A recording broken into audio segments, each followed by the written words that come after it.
भाई बहनों, आज फिर उपस्थित हूँ एक नई चर्चा, नई बात रखने के लिए। आज की जो चर्चा होगी, जो आज की बात की जाएगी, वो सिर्फ इस बात पे होनी है कि क्या जो पैगंबर संसार में आते हैं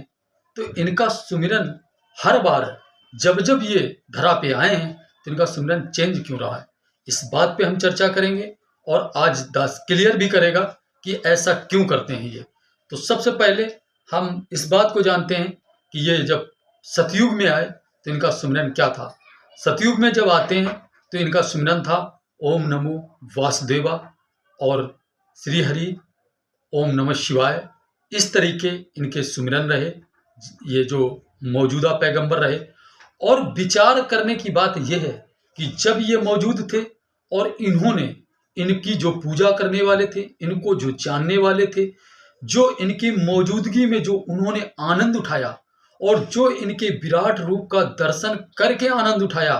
क्या वो आनंद, क्या वो भक्ति और क्या जो उन्होंने मोक्ष पाया इसको जानने के बाद, इसको देखने के बाद, और जब इसको जानकर देखकर इसका सुमिरन किया और मोक्ष के अधिकारी बने, क्या वो मुक्ति के अधिकारी जो आने वाली रूहें हैं जो उस समय नहीं थी और बाद में इनकी सिर्फ चर्चा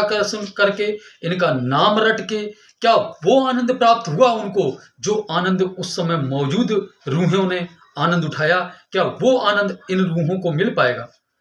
अगर ऐसा था, ये इस प्रकार जैसे कि प्रभु राम आए और राम के समय पे राम ने अपना धनुष से लीलाएं करते हुए अपनी जो कलाएं दिखाई, जो उस समय मौजूद भगत थे, जो रूहें थी, जो प्रभु राम के उस रूप को देखा, धनुष चलाते हुए जो उनकी अवस्थाओं को देखा, इस तरीके कलाएं देखी, जो आनंद उन रूहों ने उठाया, क्या आने वाली जो रूहें हैं जो बाद में आई, इनकी सिर्फ बात सुन के, उनकी सिर्फ चर्चा सुन के, उनका सिर्फ नाम रट के जो आनंद उन्होंने उठाया, क्या वो आनंद उनको मिल पाएगा? क्या वो मुक्ति जो उन्होंने इस प्रभु राम को जानकर, प्रभु राम की कलाओं को देखकर जो आनंद उठाते हुए मोक्ष के अधिकारी बने, क्या वो मुक्ति उन रूहों को मिल पाई? इसी प्रकार श्री कृष्ण भगवान का समय था, श्री कृष्ण भगवान आए और उन्होंने मुरली बजाकर जो अपने ब्रह्म ज्ञान की लगता कराई, लोगों को अपने विराट रूप को की लगता कराई कि ये है परमात्मा, ये है रहबर, ये यहाँ तक फैला, ये विराट सत्ता। इस विराट सत्ता का जो दीदार कराया, जो अर्जुन को ज्ञान दिया, अपने विराट रूप का दीदार कराया, जो अर्जुन ने आनंद उठाया इस प्रभु को आंखों के सामने, इसके साकार और निराकार दोनों रूप को देखकर, जब जो प्रभु के रूप को देखकर श्री कृष्ण जो अर्जुन ने जो आनंद उठाया, क्या वो आनंद, क्या जो आने वाली रूहें जो बाद में इस सिर्फ प्रभु श्री कृष्ण की चर्चा सुनकर और उनके यशोगान गा के, उनके नाम की चर्चा करके, क्या वो आनंद पा पाएंगे जो अर्जुन ने उठाया था, जो उनके समय मौजूद गोपिकाओं ने उठाया था, जो गोकुल वासुकियों ने उठाया था? क्या वो आनंद उन्हें मिल पाया? इसी प्रकार जब यीशु मसीह आए, यीशु मसीह ने जो इस परमात्मा की लगता कराया और यहोवा नाम सुमिरन कराया, जाप कराया, तो क्या वो सुमिरन उस समय जो यीशु मसीह ने सुमिरन कराया, क्या उस सुमिरन का आनंद जो उनके समय पे मौजूद रूहें थी, जो वो आनंद उन्होंने उठाया, क्या वो आनंद उन रूहों को मिल पाया जो मौजूद ही नहीं थी? उस खाली महसूस करने से क्या वो आनंद उन्हें प्राप्त हुआ? क्या परमात्मा का विराट रूप देखकर जो मोक्ष के अधिकारी बने, तो क्या वो मोक्ष के अधिकारी वो रूहें बन पाई? इसी प्रकार जब गुरु नानक साहब आए, उन्होंने जो अपनी भक्ति, अपना नाम जाप दिया, सतनाम वाहिगुरु, क्या वो नाम से जब सदगुरु स्वरूप में गुरु नानक साहब मौजूद थे और जो उनके गुरसिखों ने उनके नाम को जानकर, उनके शरीर साकार को देख के, उनके निराकार रूप को देख के, साकार और उनके विराट रूप को देखकर जो भक्ति की और जो मोक्ष के अधिकारी बने, क्या वो जब नहीं रहे तो क्या आने वाली रूहें सिर्फ उनके नाम रट से, उनके जाप से, उनकी चर्चा से, क्या वो मोक्ष के अधिकारी बन पाएंगे जो उस समय मोक्ष के अधिकारी बने थे, जो मौके पे थे? इसी प्रकार आज निरंकारी बाबा हरदेव सिंह जी ने अपना ज्ञान लखाया, अपनी लगता कराई, अपने विराट रूप का दीदार कराया और साकार और निराकार का जो आनंद उठाते हुए जो महात्मा गुरसिख जो सत्संग और समागम में जा जाकर इस परमात्मा की कलाओं का और इसके मौजूदगी का आनंद उठाते हुए, इसके विराट रूप का दर्शन करते हुए, जो सत्संग सेवा सुमिरन करते हुए अपने जीवन को बिता रहे हैं, क्या अगर ये नहीं रहेंगे और फिर जो आने वाली रूहें हैं इसका आनंद लेना चाहेंगी, क्या ले पाएंगी? इसी प्रकार बाबा हरदेव जी चले गए, शरीर छोड़ गए और निराकार रूप हो गए, जहां से आए थे वही रूप फिर हो गए। अब माता सुदीक्षा जी के रूप में, क्योंकि सदगुरु हमेशा जहां में ये संसार में रहता है, ये रहबर, ये परमात्मा कभी नहीं जाता है, फिर सदगुरु रूप में सुदीक्षा माता जी के स्थान शरीर में घट में बैठकर आज ब्रह्म ज्ञान की लगता करा रहा है, जो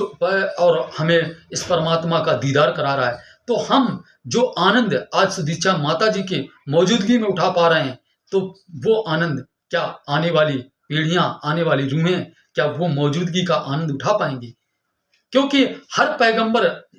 ईश्वर एक ही है, लेकिन इसके रूप अलग हैं। कहते हैं कि देश काल और समय मुताबिक सतगुरु रूप बदलता है। जब इसका समय होता है, उसी तरीके इसको रूप बदलना पड़ता है। एक उदाहरण मात्र में एक बात दास रख रहा है। आपके घर में एक कोने में किसी जगह पे फ्रिज रखी हो,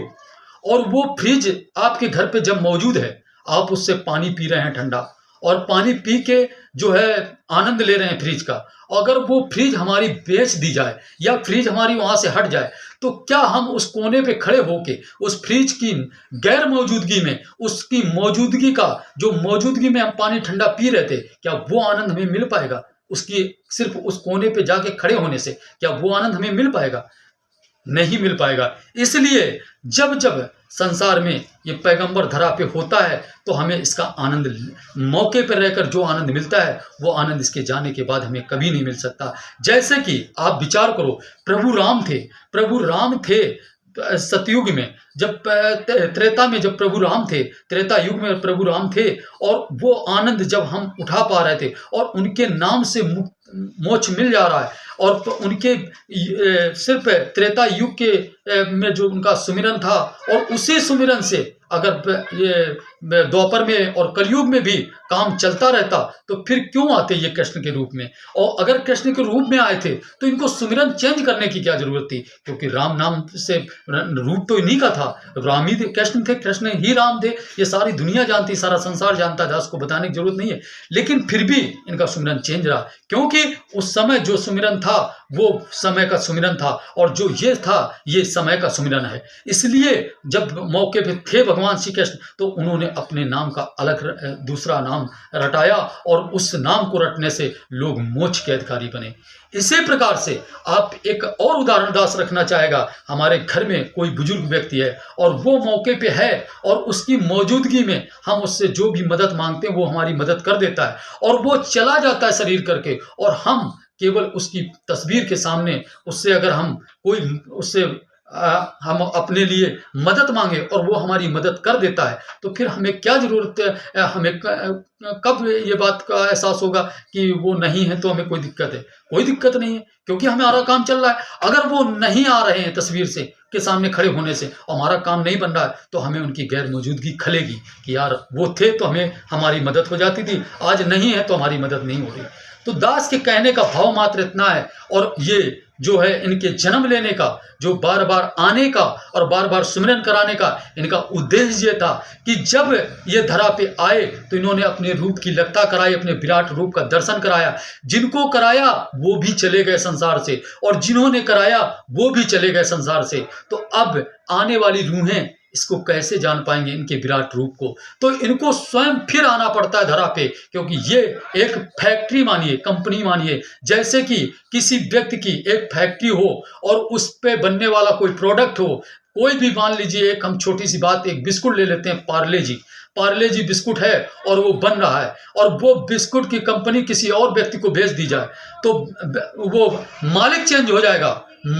हो जाएगा, और वो अपना आएगा तो वो अपना ब्रांड भी चेंज कर सकता है। उसकी मर्जी पर डिपेंड करता है, क्योंकि उसने कंपनी खरीद ली है, वो अब ब्रांड भी चेंज कर सकता है। लेकिन कंपनी वही है, ब्रांड चेंज हो सकता है, नाम चेंज हो सकता है, मालिक चेंज हो सकता है। तो इसी प्रकार से ये शहंशाह, ये रहबर है, ये मालिक है, ये पूरे कायनात का मालिक है, ये कायनात को चलाने वाला है, ये अंडज पिंडज स्वेदज उद्भिज जितने भी तरीके के जीव जंतु और चर अचर जो भी संसार के जीव हैं, उनको ये पालने वाला चलाने वाला ये स्वयं परमात्मा है। और ये आकर अपने साकार शरीर में सिर्फ मनुष्य के लिए, मानव के लिए, क्योंकि मानव एक ऐसी पीढ़ी है जिसमें ये मनुष्य तन देकर और ये मनुष्य से ये चाहत रखता है कि तुम मेरा स्वरूप हो और मुझे अविनाशी को जानकर मेरे यशो गान करोगे। जितने वर्ष तुम मानव देह में रहोगे सिर्फ मेरी चर्चा करोगे। और वो उद्देश्य हम भूल जाते हैं। उस उद्देश्य को याद दिलाने के लिए ये स्वयं संसार में आकर अपने रूप की लगता कराता है और अपने आप को जनाता है और फिर अब हमारे बीच में रहकर हमें जीना सिखाता है कि इस तरीके मनुष्य तन में रहकर इस तरीके हमें जीना है, चलना है, रहना है, भक्ति करनी है, तब हम मोक्ष के अधिकारी बन पाएंगे। ये इस पैगंबर का उद्देश्य होता है। इसी प्रकार आज इनका जो ये